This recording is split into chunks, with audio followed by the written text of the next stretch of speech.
জীবনে কোনোদিন তো আর ভালো কাজ করলাম না, একটা এই ভালো কাজ করে যদি পুণ্যি করতে পারি।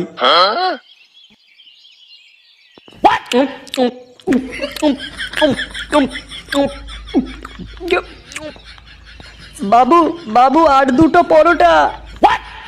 আর দুটো পরোটা খাবি নাকি? আর কত পরোটা খাবি তুই? বাবু বাবু এখনো আমার পেট ভরেনি। দোকানের সব পরোটা খেয়ে নিলি আর বলছিস পেট ভরেনি? এমন কানের গোড়ায় ঝাঁপড় মারবো না, ছটফটিয়ে মরে যাবি জানিস। ভিক্ষে করেও আর খেতে পারবি না। যত সব আমার কপালেই জোটে।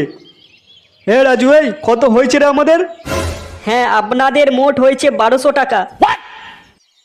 এই খেয়েছে রে, 1200 টাকা কি করে হলো? দিন, টাকাটা দিন। খাতায় লিখে রাখ, কালকে দিয়ে দেবো। না বাবু, আমার দোকান